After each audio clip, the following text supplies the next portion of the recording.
Welcome to another episode of Destination Linux podcast.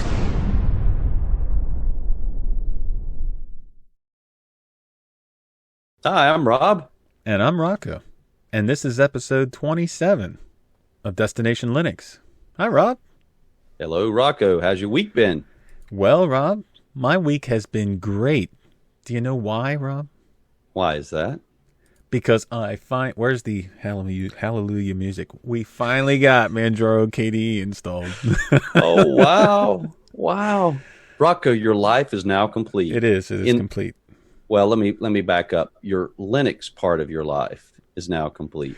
Yeah, a little joke in there, but you get the point. How long have you been?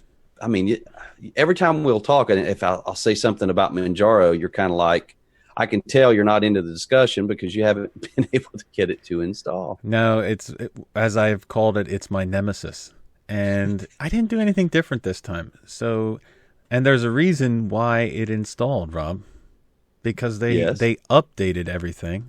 Well, not everything, but they updated a few things. And one of those things was the Calamares installer. And I didn't do anything different. I downloaded it. I put it on a USB with DD like I normally do. And I installed it, and it worked flawlessly. So there you go. No hardware change, no nothing, no unplugging, nothing. It just worked. They did that update because they got tired of Rocco saying, "Oh, I would love to install Manjaro if." Just for me. That's why they did the update. No, they didn't really do it for me, but hey, I benefited from it, so that's all good. Well, and I wonder how many other people, benefited as well. I guess it's, to each system there, you've got different configurations. I've never had a problem installing it. It's always been a flawless install, but I'm running an all Intel system. Whether that has anything to do with it or not, I don't know. Well, I'm not alone in having trouble because I have met a few people that have had the same issues, but there's so many other people that were able to install it without a problem and it just ran. So it was down to hardware configuration, something to that effect, but it is fixed and I did get it installed. So if you are one of the people out there that were having trouble with Manjaro installing it, try it now and it probably will work. Rocco, what's the details on all this? What's the version number and everything now? Well, they just released 17.0.2. So it has the updated installer in it. It has improved hardware detection in it. It has the latest kernel, 4.9. Isn't that? But that's not the latest kernel, though, is it? No, we're up to 4.11 now. Oh, I'm sorry. It's the latest LTS kernel. That's what it is. Okay, yeah. All right. It has the latest Xorg stack, which I'm not too familiar with, but hey, it's important for the system. I'm glad that it's there. It's there for a reason. I don't know exactly why it's there, but it's there. And now the release note says that it has the latest Plasma 5, but with KDE, they're releasing things. So Tuesday, Plasma 5.10.3 came out. So right now it is running 5.10.2 because I'm pretty sure Manjaro holds back the updates for a little while to check them out. And that's what you're running is KDE, correct? The KDE version, yes. Yep. I also installed it. Did you? With KDE and set it right up. They've got kind of a nice black theme going on with KDE. Did you? Well, they have that. Did you like that? Breath? I think it's called Breath. That's what it is. Breath. Yeah. And it's not my color. Okay, I'm not a green fan, and I've never been a green fan, but it is a very nice theme all across the board. And they have the GTK theme implanted in there as well. So it's just all across the board. It looks really nice. If you see what they've done with XFCE on their mainstay distro there with XFCE, and again, you got to like green. You've got to like their shade of green because it's all over the place. But they do, I think, a really nice job with their entire theming out of the box. It's just not my taste either as far as the green is concerned.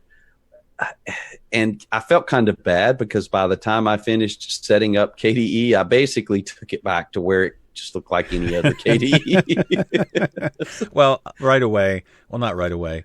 I had debated whether I should do a video right away or wait till I customized it. And but I decided, heck with it. I'm going to just customize it the way I want it.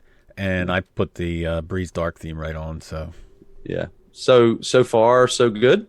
So far, so good. I had 2 graphic resets while I was using it. And it had something to do with the panel and I was playing it, because I've been excited about the output changing of the defaults. Mm-hmm. So I was playing around with that, and I had 2 crashes while I was playing around with that. Yeah. So, but other than that, the system, and that had nothing to do with Manjaro. That was probably, just Plasma acting up as it usually does.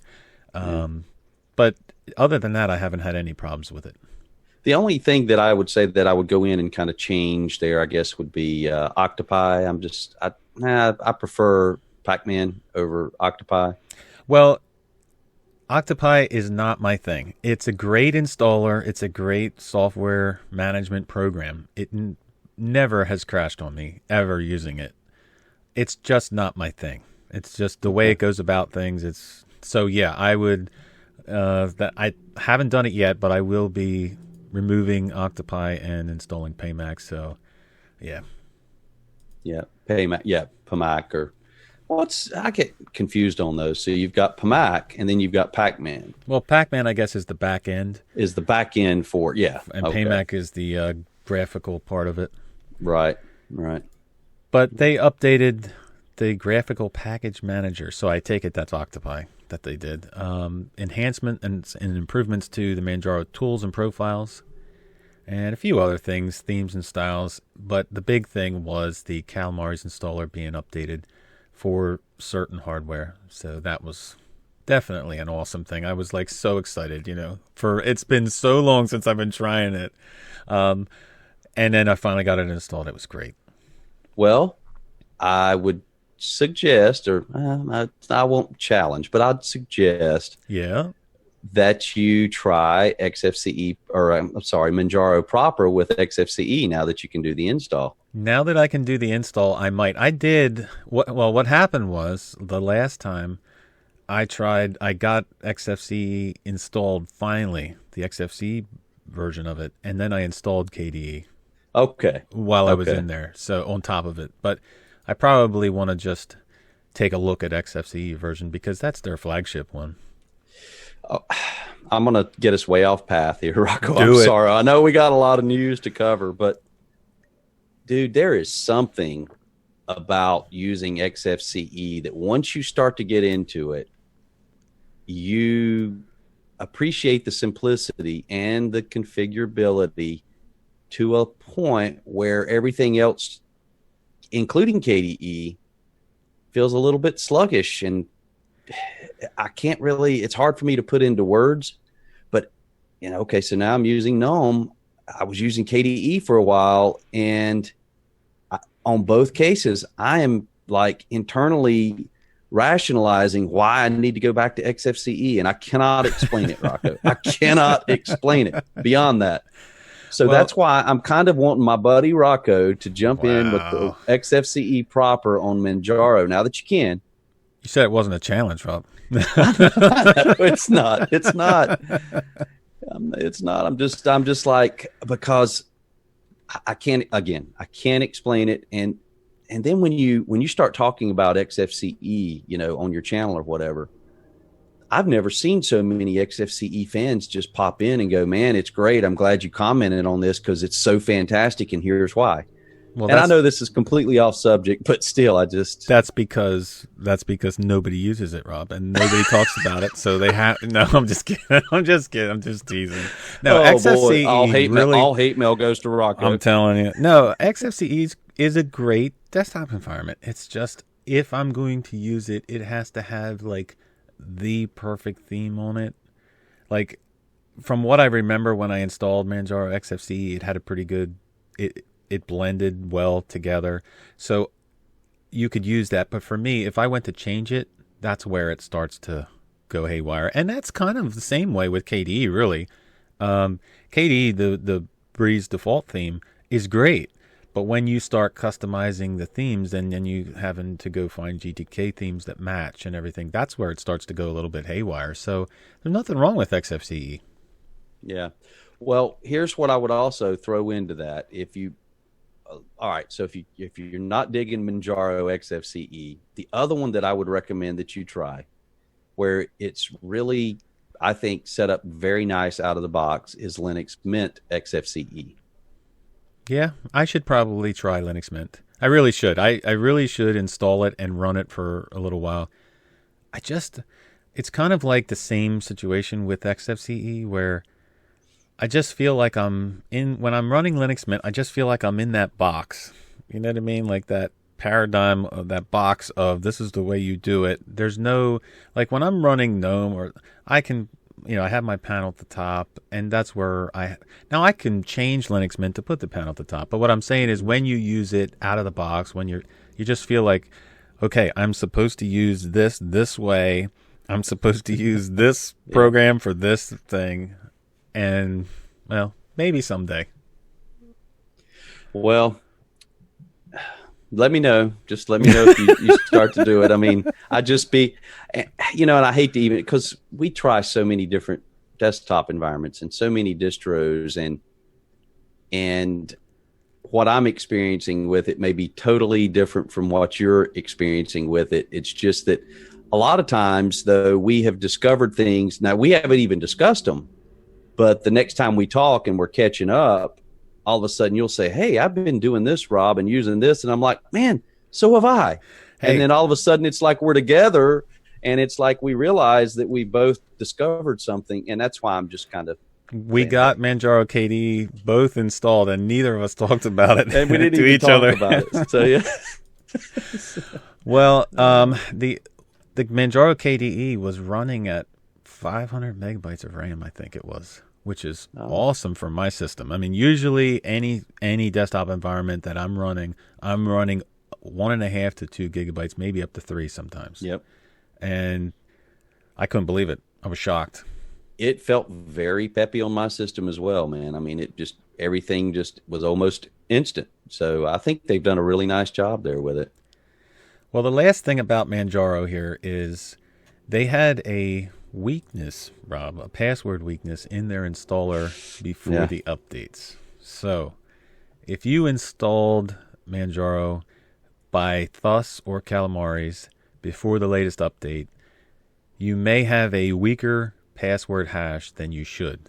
So I'm not a password hash expert, but it is important. And you should probably change your password with the password utility so that it can be updated with a new, stronger hash, because it was using a predictable salt. Okay, let's use regular terms. It was being predictable when it was encrypting your password. Okay, so you should update your password with the new password, with the password utility, or if you're going to install Manjaro from this point on, it'll be changed in the installer. Yeah. Yep. Well, Rocco, are you a big proponent of the GNOME activities overview? I am, Rob. As a matter of fact, that's what I'm running as my daily driver still. Well, thanks to qOverview, now you can kind of set that up. It's a manual install, and you've got to do a little configuration, but you could set that up for KDE Plasma. That looks like something that KDE's needed for a long time. I you agree. Can set things up in KDE to be similar, but to have something that is really similar to GNOME, that's what brings a lot of people to GNOME, or keeps a lot of people, is the actual workflow of that activities part of it. So that would be a great thing, although it is not for like anybody. You do have to install it manually. There's a little work involved. And not just installing it. I mean, when you configure it, you have to configure it through the terminal and stuff like that. So it's like, man, you have to really want it. You have to. I'll just wait till it comes out, until they have a GUI or something. But after you've gone through all the efforts, the nice thing is you can assign it to a keyboard command as well. So that makes it, once you get there, Then you just got one keystroke and you're, bam, you get that activities type pop up. Same as hitting the meta key and getting it in GNOME. That's right. You might even feel like you're on a GNOME system. Maybe. That's right. And for some of you, that's not a good thought. We understand that. Yes, some people would like to flush it down the toilet, right? That's right. Oh, my goodness. All right, Rob. So with all of the, old canonical news about Unity dying and the future of Mir was in question, Martin Wimpress has been putting out some Google Plus posts and talking about how Mate, the developers of Mate, and the Mir developers have been kind of talking or in talks about migrating Mir into Mate. Now, I'm not, familiar with all the details. Maybe Martin would come on the show and tell us all the details sometime. Yeah, that'd be great. But so migrating to Wayland is something that Mate is going to have to do at some point. So this would make it kind of easier so they wouldn't have to do everything in the back end if they used Mir. Yeah. But it's just something to, I guess they're working on. So we'll see how it plays out. Yeah, absolutely. Well, Rocco, you and I both are fans of Ubuntu Mate, and one of the big aspects of that distro is really, and for people who have experienced this the first time, is the software boutique. Yep. The first time you see that, or the first time I saw it, I said, this is the way it should be done, especially for new or first-time Linux users. It just is a very nice way to get your software, to obtain your software, to find out about software, and to install it.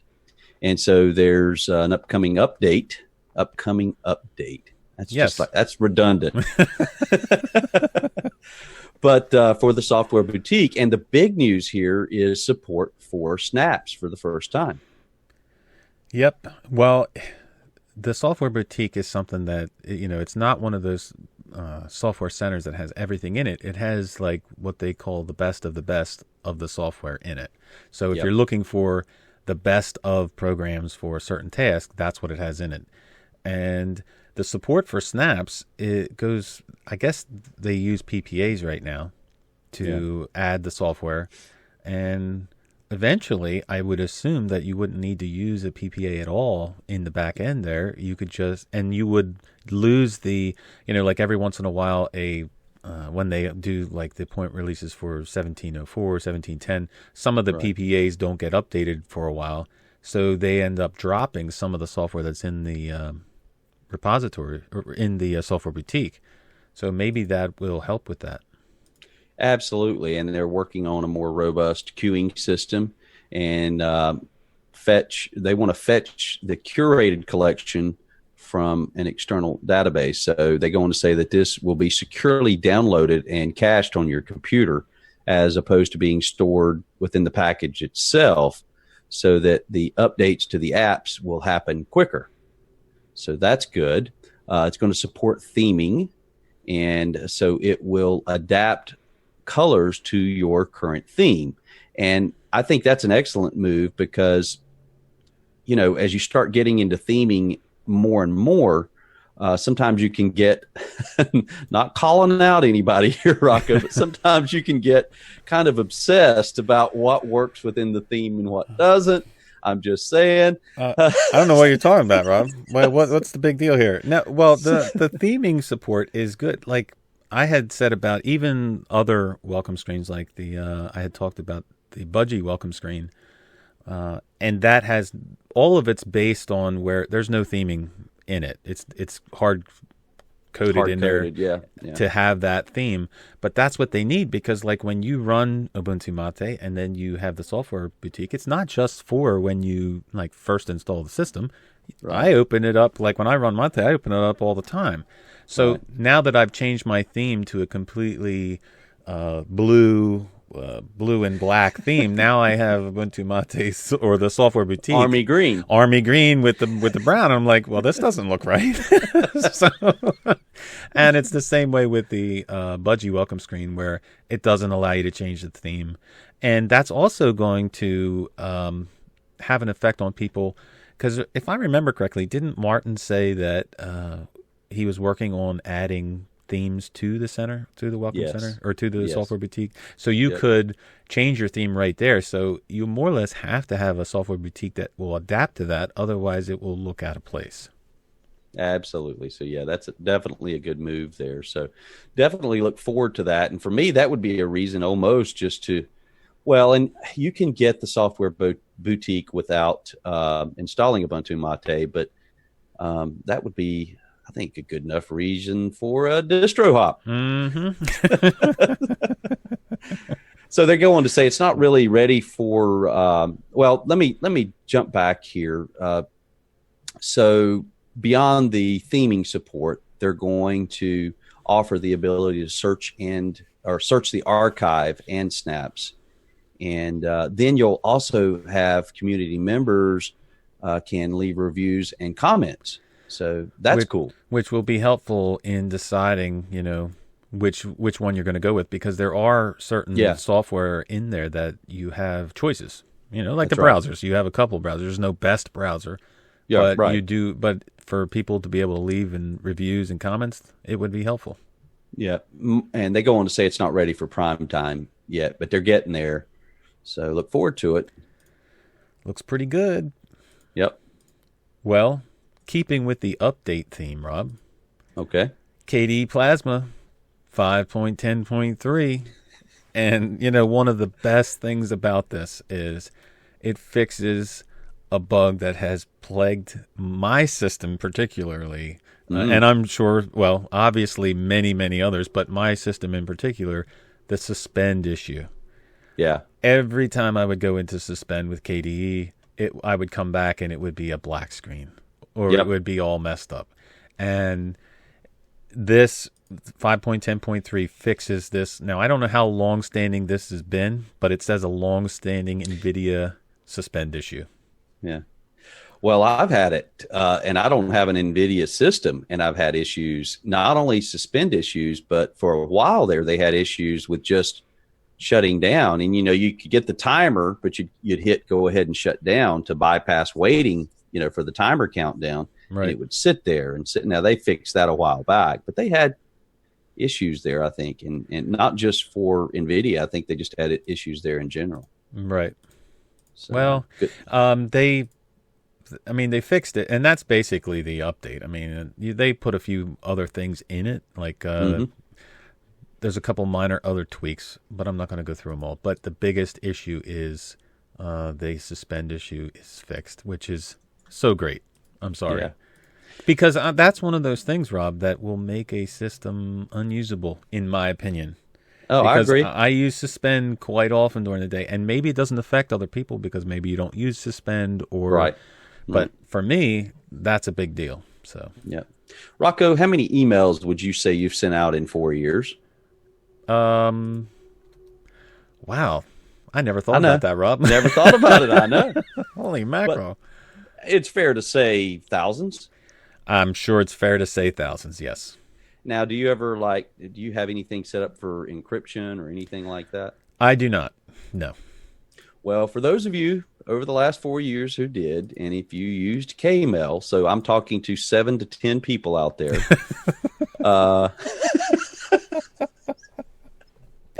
For those 7 to 10 people, probably 1% is listening to this podcast. So that's one person. For the one person out there.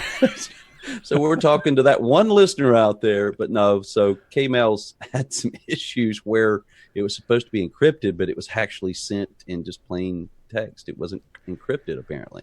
For 4 years. Yeah. Really, man?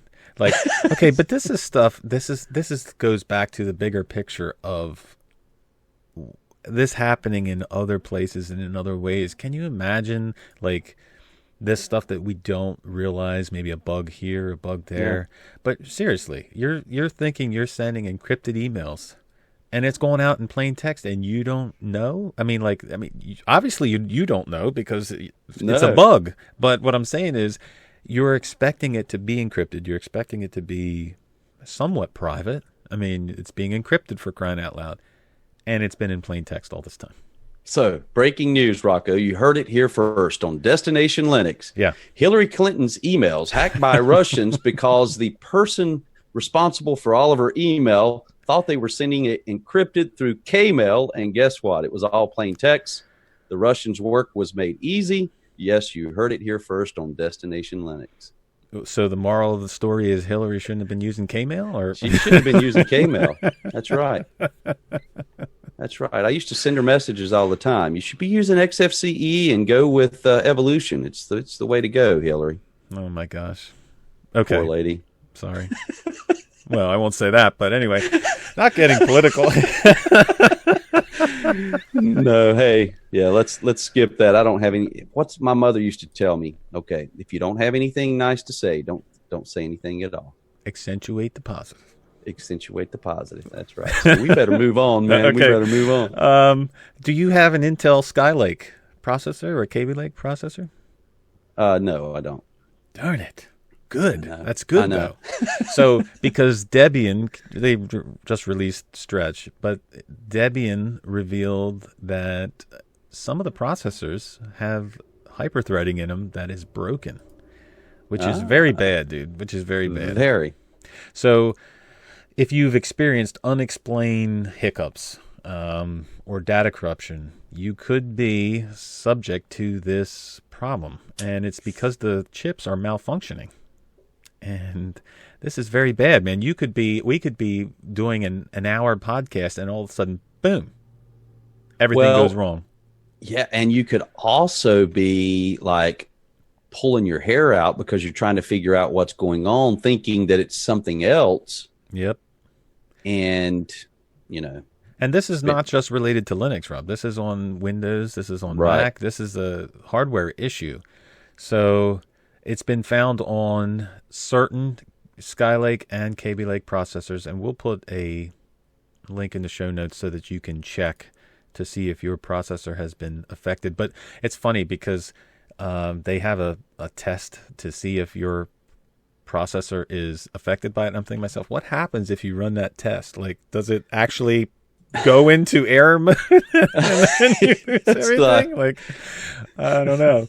I would be afraid. I don't have either of those type of processors. So, do you get a big pop-up that says, "We recently saw where you tested your system, and now you are hosed"? You know? Pretty much, that's what it says. Well, kind of down that pipe of issues here in the news. There's a new systemd vulnerability that affects Ubuntu 17.04 and Ubuntu 16.10, and they're saying in bold print, update now. So they Canonical has informed its users that the updated systemd packages from Yakety Yak and Zesty Zappos that they have patched the issue, but they want you to update. So it appears to affect the systemd resolve component, which could allow a remote attacker to crash systemd or crash the systemd daemon. Basically, it's denial of service, right? Or they could run malicious programs. So unpatched machines should be updated right away, basically.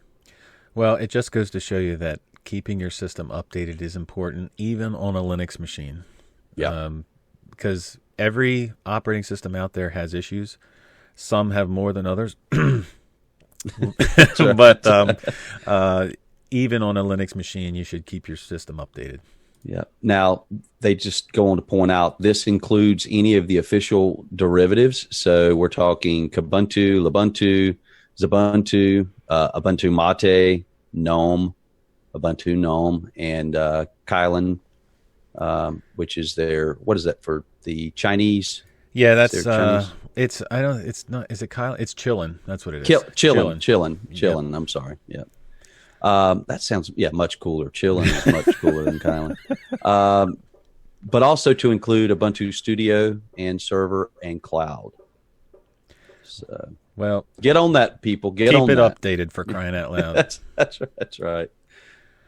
Well, Rob, there's an announcement from System 76. So they want their own thing, dude. They want their own thing. They want their own distro.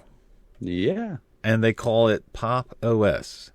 Yeah. And I have not seen an article that has come out, or not an article. I have not seen a news item come out with more back and forth, love it or hate it comments than this. This is like one of the most talked about, commented on news items that I've seen since Canonical, is switching away from Unity.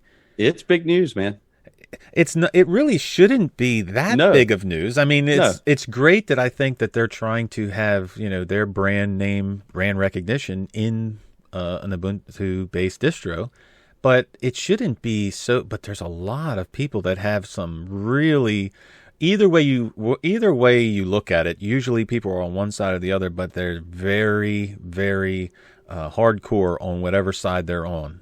And man, some of the hate comments, I don't know, man. Rocco, we could, for the rest of the show, we could good cop, bad cop this for the rest of the show. I jumped in early. As soon as I saw the release, I jumped in early to the comments, and there were already like 76 comments. There's probably 376 comments by now, but yeah, and you're right. There was, what are you doing? Why waste your time with this?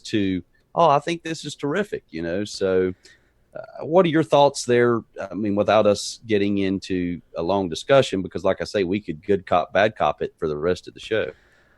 Well, look, I think that the argument is they don't need to make their own distro. All they're doing is taking Ubuntu and putting their theme on it, and it's ridiculous. You could be using those resources to help the community and everything. But number one, they're a company that is making money. Okay, they want their brand recognition out there, which I'm okay with. I mean, I don't care if I don't have anything against them because they want a Pop OS or a System 76 specific distribution. But people are very, very, and a lot of it is Linux users that have been in the community for a long time. People that have used Linux for multiple years are looking at it from the standpoint of it's just another distro, it's just another fork with a theme on it. And yeah, it may be sort of like that. But if I'm a company that is selling hardware and I want my distro on that system, I want it to be what I want it to be. And I have no problem myself personally with them making Pop OS. I think it's a great idea for them. They're going to put their theme on it. They're going to put their take on it. And who knows how far it goes. They might put their specific extensions they want on it. And I don't know. I just think that I don't have a problem with it all along that lines. Most other people have a problem with it. I don't. I don't have a problem with it either. And the perspective that I would approach it from is there are people who maybe for the first time are exploring Linux. They want an alternative to, whatever they're using, Mac, Windows. And let's say they discover System 76 and they go there and they like what they see and they decide to make a purchase, knowing that this is coming with the Pop OS on it. And that experience for them is a good experience. Okay. Because System 76, I assume, is going to take the time to make sure that this is set up and consistent and, that they've done a good job on it. I haven't seen it. I haven't used it. My understanding is we could both download it and load it up already. I think there's a link to the distro. Yep. But my point being, if that whole process from the purchase to the hardware to the OS is a good experience for that user and they happen to like that theme, that's a good positive thing. It's positive for the company because, they're selling a product and they get it out there and it's a good experience for the user. So that's good. And I think it's also good for the Linux community because now you have another user with a positive experience. Well, look, there's people that are coming to Linux. There's a lot of more people, new users coming to Linux. And not every one of them want to customize things. No. They want to, open up their system or turn on their system and have it look good the way it is out of the box. There's something to be said for that. So you can make the argument that this is just a themed Ubuntu, but when you have a system that you can install, use, and it looks great out of the box, and you don't have to customize it, there are a lot of people that will be attracted to that. Mm-hmm. Okay, you don't customize on Mac. Well, okay, maybe a little bit, I guess, but you don't customize on Mac, and you surely can't customize on Windows, except the title bar color. You can change that. Other than that, or you got to buy something that allows you to go in. Really, right? Yeah. But to be able to buy something and use it is what newer users are going to do. Okay, and I think some of the people that have been in the community, the Linux community, have forgotten what it's like to be a new user, where some of the draw to Linux is that you can make it your own. You can customize it to do whatever it is that you want it to do. But part of that is having a system that works and looks good out of the box, and that will draw in even more people. Yeah. Now, there are people listening right now, Rocco, who will take our statements and they could rip them to shreds and say, but this and that and this and that and this and that. All I would say is, what is negative about System 76 taking Ubuntu and a base and putting their own theme or whatever on it and selling that on their products? What is negative about that versus what could potentially be positive about that? Well, and I'm going to lean always towards the positive. I mean, I think we're both this way. Our glasses are half full, not half empty. And well, look, you're going to have arguments on both sides, and without beating a dead horse, I think it's a good thing. Well, I'm going to continue to beat the horse for just a second. Okay. Hey, there's our show title. Beating the horse. We can't put that out. People will have the animal rights activists all over us. True. Yeah, we'll have PETA breathing down our necks. But okay, so I had this conversation. I was talking to a lady at my church who known for years, and she was sitting there with her phone complaining. And I said, "Do you use Android or Apple? Do you have an Apple device?" And she says, I think it's Android. And so I'm looking at her phone and it's Android. And I said, well, do you, do a lot of custom things to your phone? And she looked at me really strange, like, what are you even talking about? And she goes on to say, did you ask her, did you flash a ROM lately? And I said, well, do you add a lot of apps? She was just complaining about how it's slow and things like that. And she says, I don't know. She says, I get the phone and whatever's on here is what I use. And I don't even want to be bothered with having to install anything. And she goes, and my husband's always wanting to do this to it or do that to it. And she goes, I just want to use it. I've got 3 or 4 things on here that if it's on here, I'm good. And I mean, she was passionate about explaining to me how, like, don't even change where I've got this icon, which is where it was when I turned the phone on, when I bought it, kind of thing, And that's what it's for. Yeah. Yeah.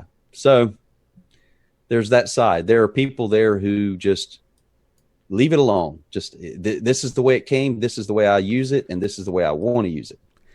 Well, the other thing too is you get to see how other people use their system as well, and maybe not so much with the theming, but like with the phone itself. Different companies, LG, Samsung, they all have their own launchers, their own way of doing things. And when I get something, I usually like to use it the way it is out of the box, just to see how other people do it, because they may be doing something better, or I may like the way they're doing it. So now I will install Nova Launcher and on Android and customize things later, but I always like to look at what's in there by default. And sometimes it's not so good and I change it. And sometimes I'm like, wow, that's pretty cool the way that does that. So I think there is a place for System 76 new operating system, because there are certain people out there that want to just turn it on and use it. And like I said, they are a business, and there's nothing wrong with them having a Pop OS distro if they want it. That's one of the good things about Linux. You made some good points. Try XFCE, Rocco, and I think we'll move on from there. Well, this release is, I guess it is by default October 19th. So this will be on all of their laptops and desktops for those that want it. Yep. Yep. I don't think it's a bad move at all. So, well, are you going to try Pop OS? I probably am going to download it and try it. It'll probably be my most hated video ever made. That's right. That's right. So, Rocco, supercomputers, man, they're everywhere. You know, there was the time when there were like 4 or 5 supercomputers in the world, and they filled up rooms. You're talking about ones bigger than mine, right? That's right. Bigger than your supercomputer. Okay. That's right. But so Linux is running like over 500 supercomputers now, man. Well, look, everybody talks about Linux, or I should say there's a big push in the Linux community lately about talking and more openly about where Linux is running. And it's everywhere. It is everywhere, and people don't realize it. But 99% of the fastest computers in the world are running Linux. That's huge. That is amazing. That is absolutely amazing. And something that that's not a fact that gets thrown out there and, you don't see it often, but it's something that should come to the top when you're talking to somebody, or maybe when you're talking to somebody about Linux, and, because a lot of people still have that stigma of, well, oh, that's that command line thing, right? That's ridiculous. That's right. So there is something to be said to use all of these little facts here and there to talk to people about it and help them understand that Linux is a lot more places than they think. I can't use Linux. Oh, really? Why not? I don't have a beard. Exactly.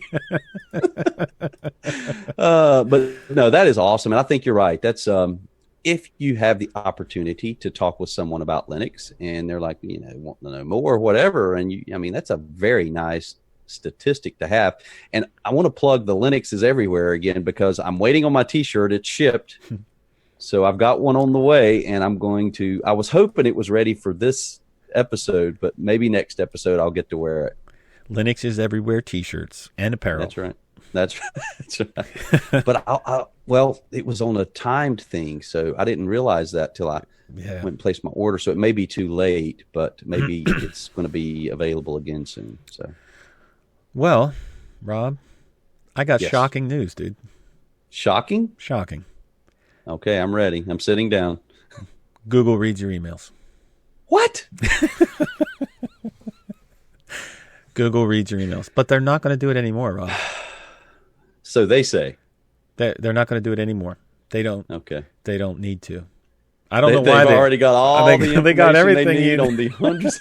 That's right. We're going to stop. Yeah, that's exactly what happened, Rocco. I didn't think about that, man, but you just said it. They're like, okay, we've collected data on 450 million users. I think we have enough. We can stop now. Well, they have everything from, obviously Android, Chrome. They have all of this data. They don't really need to scan your emails. Yeah. I don't know why. I don't know what the point of stopping, but there is an article out, according to the Google blog, that they're going to stop scanning emails on Gmail for the advertisement purposes. They specifically state. So that maybe not stopping scanning the emails. They're just not going to blast you with advertisements from your emails. Or perhaps it's that reading as you type on your phone takes less system resources from the Googleverse. And they just decided that's an easier way to collect all your data. Or the microphone from the phone. Or the microphone. That's right. That's right. They have everything they need. They don't really need to scan. Scanning email is old school, Rob. That's old school. That's right. Takes too much resources. That's right. So let's announce it and make it look really like it's in our favor. We're doing you a favor as the user. And well, they are. They're doing us a favor because they say that the Google G Suite never scanned emails. So if you had the G Suite, I guess that's the paid version of Gmail. It is, yeah. If you had that, it didn't scan your emails, which I don't know why. If you would, I guess because you were paying, I guess. But either way, they're putting it in line with the G Suite where they're not going to scan emails anymore on the free version. Well, let me back up to that too on the G Suite side of things. So they're after the corporate market there, okay? Right. They were going after Microsoft primarily, focusing in on that is it any good? Chunk of yeah, it's good. it's good. I think Microsoft, personally, I think that's where Microsoft does a better job. Anyway, that aside, let's think about it from that perspective. So if you're Corporation A, big Corporation A, and you're sending back and forth all of this information, communicating, sharing all of this information about proprietary products or anything like that, Rocco, and you find out that the company you're paying to handle all of that is scanning that information, that's a lawsuit big time in the waiting right there. I guess it is. Yes. Well, you don't have to worry no more. Gmail will no longer scan. That's right. That's a good thing. So some gaming news, man. Look, the biggest gaming news on the planet right now, Rob, is the Steam summer sale is on. Yeah, that's right. Excuse me. Did you partake in that at all, or did you just say, nah, not this year? Well, I have to say that I did. Michael Tennell, I was talking to him, producer Michael, and he was telling me about Rocket League. And he said Rocket League is one of those games where it's just stupid. I mean, the concept is stupid. You're playing soccer with a car, and it's ridiculous. But it's insanely fun. Kind of like Angry Birds at a scaled down level. It's like, what? Pretty much. You're shooting birds to knock down buildings. That's right. Anyway, because of the Steam summer sale, Rocket League was down half price. So I figured I would try it out. And you splurged. I splurged at $11.99. And I did buy it, and I have to say, man, it is one of the most fun games I've played in a long time. I mean, this is something that I did not expect anything from. I honestly expected to buy the game and possibly even return it. Because when you buy games with Steam, within 24 hours of purchase, you can return it for a full refund. Yeah. So I expected that would be the case. And I got to playing it, and it is absolutely awesome, dude. You have 1 versus 1, 2 versus 2, 3v3, and 4v4. No, it's not 1 versus 1. It's 2v2, 3-3, and 4-4. Okay, and you play a match, and you're just basically driving around, jumping with a car, hitting a soccer ball all the way through. But they make it so like it's kind of like a cross between arcadish and yet awesome graphics. Yeah. So you have the feel of an arcade game, but you have the awesome graphics to go with it. And it was awesome. I mean, it was challenging that when they put you in a game, they put you in with your skill level. So that's good. You're not playing somebody that's been playing for 3 years and can do aerial attacks and all this other stuff. You're playing with people of your skill level, and I was just driving around, acting like a maniac, and hitting the ball. And to be honest with you, I haven't yet scored a goal yet. But I was having so much fun playing it, it didn't matter. Just getting there, huh? Just getting there. And, if you're in the market for it, I would definitely recommend it. Well, I haven't played it, but Linux Gamer, I was on his channel, and I think he had a couple videos. I watched those videos numerous times. I had fun just watching the videos. But you're right, the graphics are really, really nice for the type of game. I mean, you could dumb the graphics down because they wouldn't really matter that much. They wouldn't. But it's really a fun looking game. I may have to jump in on that one, buddy. And this is a game where you can jump in. Okay, you gradually, when you start out, you're terrible. Okay, I'm terrible. This is the way it is. But you gradually pick up things here and there, but it was still fun, even though I was terrible. That was, I guess, my take from it. Yeah.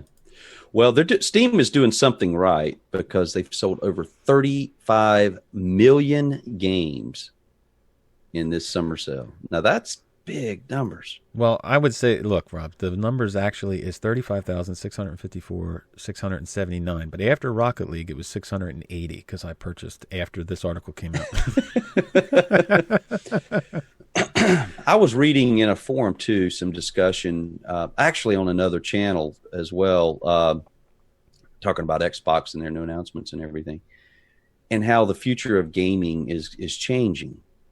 And in this forum, the guy was talking about, we don't see it yet, but you take a look at what Steam is doing, and then you're going to take companies like Microsoft and other big name companies who are going to put behind the efforts to kind of make sure that is the direction that gaming heads in the future. Now, whether you do that through Steam boxes that you buy for the cheap, kind of like the old printer theory, where you buy the printer for $89 because they want you hooked on the ink cartridges. That's where they make their money. Yep. So that's the business model. And you think about it, if you've got this dedicated Steam box, let's say, that's powerful and can run the latest graphics, and they make it easy, they can sell that for dirt cheap because they're going to get you hooked. It's all about the games and the the subscription plans that they have, the downloadable content. So it's not, you don't just buy a game anymore. Like, right. You buy the game, and then there's excuse me, there's the downloadable content or the season pass. So everything that comes out in that season you can download for free, but you pay pretty much the same amount you paid for the game. You're paying double. Yeah. But according to the website, Rob, the average price for each game is $5.67. Wow. So the average discount is over 59%. But I'm not a mathematician, but $5.67 by 35 million. Wow. That's a lot of dough, man. That's a lot of dough, man. They should open a bakery. That's a lot of dough. Well, one of my favorite games of all time has been updated with a new Linux client, and that is Unreal Tournament. And if I had the hours back in my life that I used playing Unreal Tournament, Rocco, I'd be a much younger dude sitting here. I never, ever got into Unreal Tournament. I guess I was playing other games at the time. But they do have a new Linux client, which is awesome. Yes, it is. Yes, it is. But there's so much news coming out, dude. Like Callsax 3 is now available for Linux. 8 Micro Machines just launched yesterday. We're recording I think Friday, it was. So yesterday. And Linux from day one. Yep. And standalone Modern Warfare remastered, confirmed. Yep. So you had to buy Call of Duty Infinite Warfare to get the Modern Warfare remaster. You had to buy the deluxe version. Well, now they're going to release Modern Warfare as a standalone game. So it's first going to come out for PlayStation and then PC later, but it's going to be like $40, dude, just to buy this remastered game of the original game that you played before. I mean, don't get me wrong. It was one of the best Call of Duties that came out. It was probably one of my... It was either that or World at War. Both of them were my two favorite Call of Duties. The amount of money made off of just that one title, and they're still making money and figuring out ways to continue to make money off of that. But you're right. I mean, well, all right. So this is kind of a deeper discussion, but so often you hear people say, I still run Windows for gaming. We've talked about that time and time again. Do you foresee where Steam or some other company like Steam can just get it so right one day that just becomes a non-issue? I don't know, to be honest with you. I would like to say that, yes, someday there'll be a day where they'll get it right. But it more or less depends on... Even though even though the Linux community has done so much to gain progress on gaming and Vulkan updates and all of this stuff, we're still not there yet. There's still a long way to go.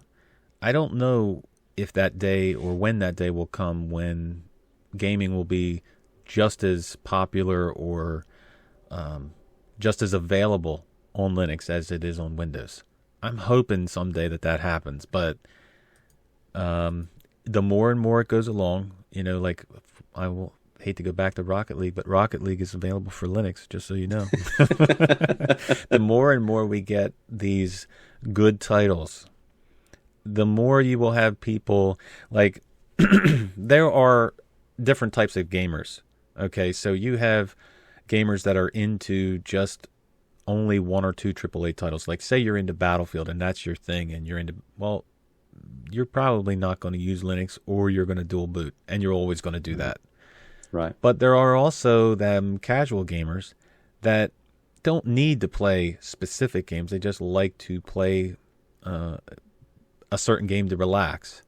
So that's where I think that the market is that we need to go for, because you have games like Rocket League, like all of these new ones coming out, like Cost X3, all of Unreal Tournament.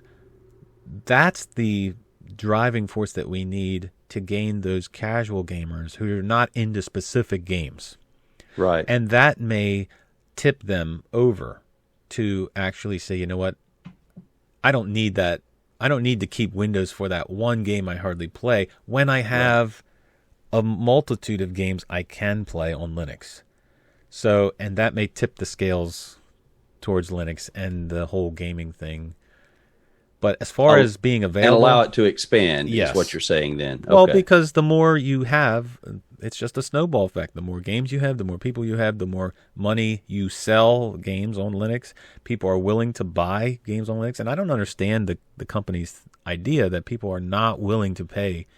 I think Linux and free go together, people think, and well, it has to be free. People are willing to pay for a game if it runs on Linux. And it's okay, for those of you listening, it's okay that if you want to pay for a software or a game in Linux, that's okay. It is okay to pay it. It is okay to do. So, okay, so I've got this, the NVIDIA Shield products. Are you familiar with those? I don't have one, but I know of them, so...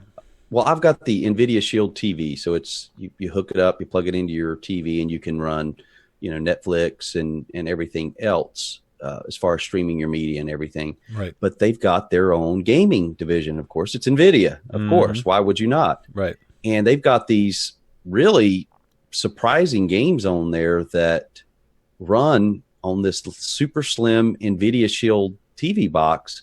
And the one I ordered came with the wireless remote. It looks like an Xbox remote. Right. And it is surprising how good some of those games are, Rocco. It really is eye-opening. And when you stop and you think about that business model, because, again, there's subscription involved.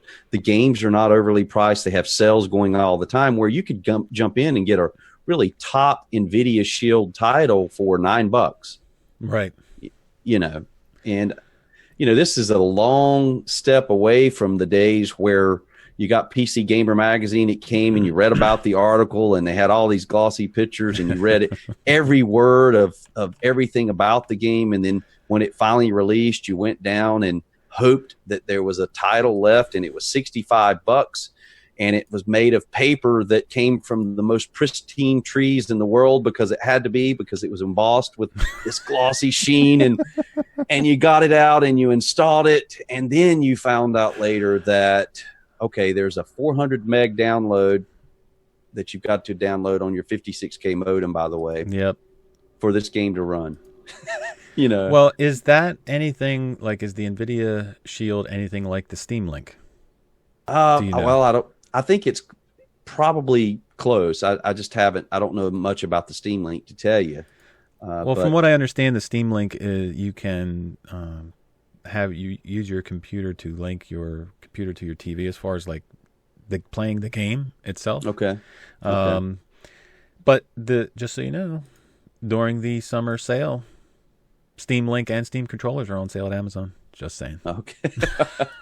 Well, then I would say maybe they're not. It's a different setup, because everything is processed through the NVIDIA Shield TV, so you're not connecting it to your computer. Right. So then those are going to be different. But I highly recommend, if you're so like if you've got a Roku box or something like that, and maybe the Roku has failed on you and you wanted to upgrade, I would highly recommend taking a look at the NVIDIA Shield TV, because number one, it's a great streaming device. It's been really nice. The updates have come frequently, and it's powerful enough to play some really fun games. So if you get it with the remote, and it's super slim. It's just been so it's not a console. Well, it's not a full-fledged console. It's more like a glorified Roku with a video chip in it. Surprisingly, it's an NVIDIA chip. Right. Surprisingly. Surprisingly. But you can put Kodi on there. Nice. USB ports, SD card drive, micro SD card drive. So you could do a lot with that to add to the storage and everything. So I just never looked into it because I don't have a TV. So. Oh, okay. Okay, there you go. I mean, there's a TV downstairs, but I don't watch it. You know what I mean? Like, right. We don't have cable, so I don't watch TV. So yeah, you know what? You'd be surprised how many people are the same now. They don't have cable. Everything comes through. I can't see paying for cable, dude, that I would not ever watch. I mean, you paying how much for 486 channels of? You may watch one. I mean, yeah. So yeah, just a little side note. Absolutely. Hey, are we coming up on the YouTube corner? We are coming up on the YouTube corner, and I'm trying to... Oh, there it is. I'm trying to find the email. So, Peter, and that's just where I'm going to leave the name because I'm not even going to try to pronounce the rest of the name. We don't want to mispronounce it, but Peter, you know who you are. Yes. Peter sent us an email, and he said, I thought you may appreciate and even agree with the comments Joe Collins makes in this video. So thank you for your own contributions to educating us about Linux. I really enjoy them. Okay, so this video links to a video that Joe Collins from YouTube made. And he originally posted this post on his Facebook, Easy Linux Facebook. And it talks about, the title is Accentuate the Positive. And it's an open letter to the Linux community where it talks about people coming. There's a lot of people coming to Linux. And yep. Linux in general has taken some people in the community have taken a downturn in their openness and maybe their not so family friendly stuff. And just their overall not being positive about the community. And I'm not going to, obviously not going to read the whole article. We will leave it in the show notes so that you can read it yourself. But what do you think, Rob?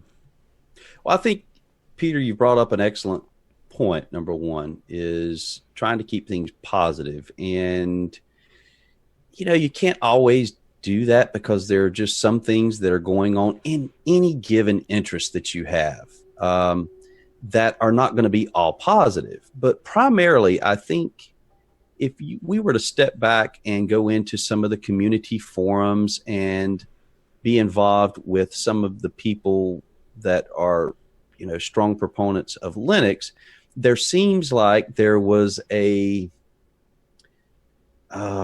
what's the word I'm looking for? It seems like there was a trend towards people that just didn't have patience with new users. I'll put it that way. That's a positive way to put it. That's a positive way to put it. And you've heard that, and I've heard that through our own respective YouTube channels. We've heard that comment come in through Destination Linux. And we've seen that through new users, even in the Telegram group, where people say, hey, that they appreciate how people are helpful and positive, where the first time maybe they tried or attempted to come into Linux, the first go around was not extremely positive. In fact, it was negative, where they would get comments like, go read the FAQ. Don't ask that question here.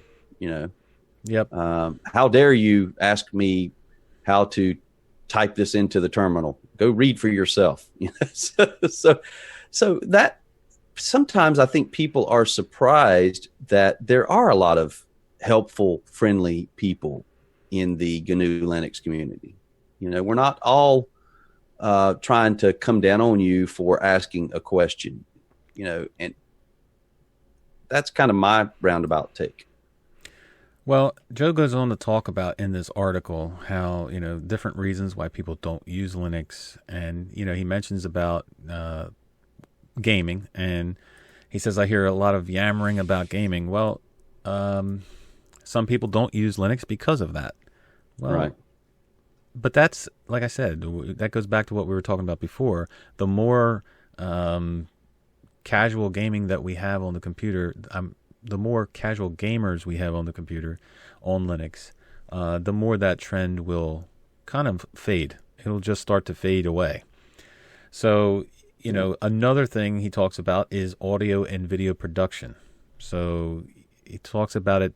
It's not, people will say it's not as good on Linux as it is in Mac. Well, I'm a firm believer in using what works best for you. So if Mac works best for you, then that's what you should probably use. If, dare I say it, Windows works best for you, then that's what you should probably use. Although I would want you to use Linux. Sure, I want everybody to use Linux, but there are certain things, and I will be the first to admit, hey, Battlefield 1 doesn't play on Linux. So, hey, I got to use Windows as a dual boot thing if I want to play Battlefield 1. Doesn't mean I hate Linux. I have to use what's best for my situation. So he goes on to talk about the games and whatnot, but yeah, we'll post it so you can read it.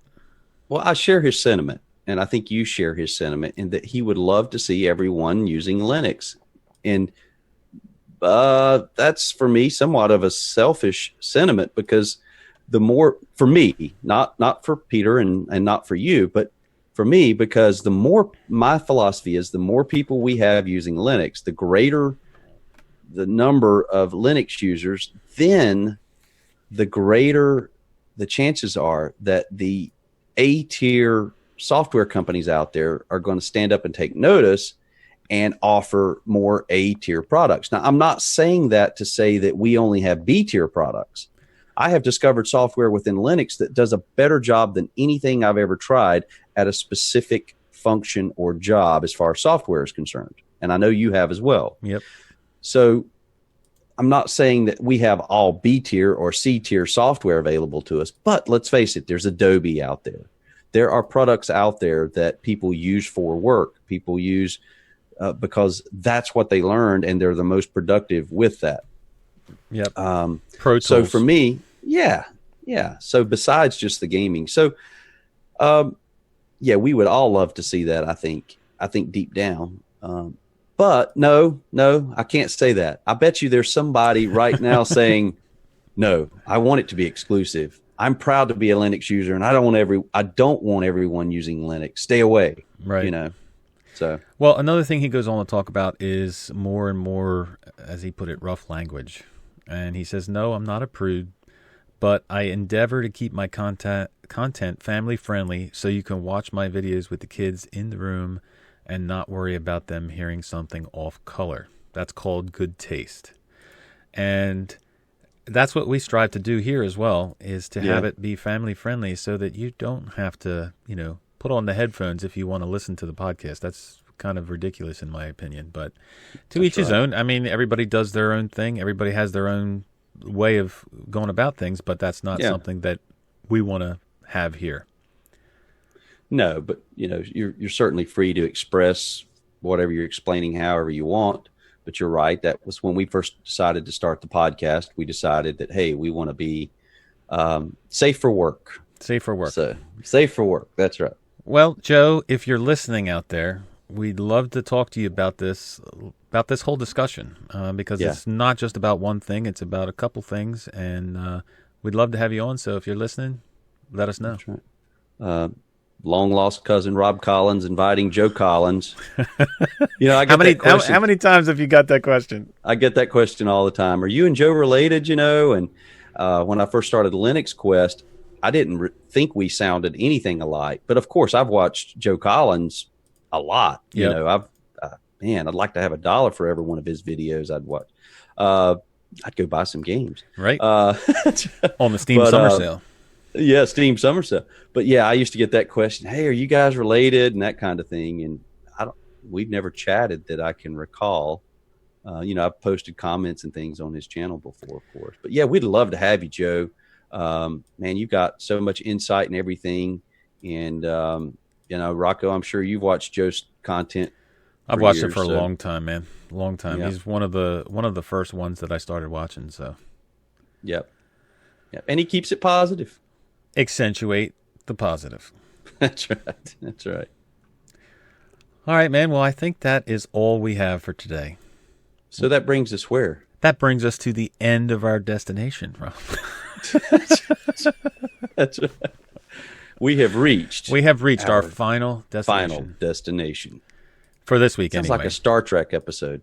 We have reached our final destination. Starlog. No. Starlog. Sorry. That's right. Darn it, Jim. I'm a Linux user, not a doctor. All right, man. It's been fun. All right. Enjoyed it, as always, Rocco. And, yeah, we can't forget. What are we all forgetting? of our Patreon Oh, my gosh. and What are you doing, Rob? I know. I'm losing it. It's all your fault.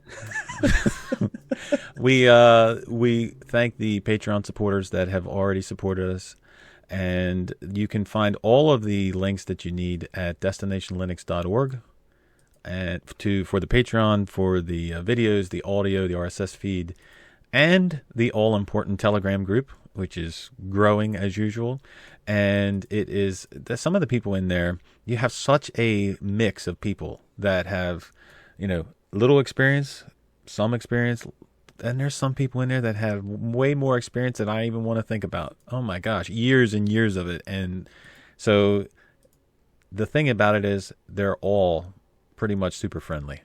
Yes. Anybody can walk into that group and start talking and have a conversation, and you don't feel like you're, not invited. So Right. That's right. It's awesome. Last time I looked, it was up to 78 members. 79. Just saying. All right. That's that's like peanuts to the other Telegram groups, but still 79.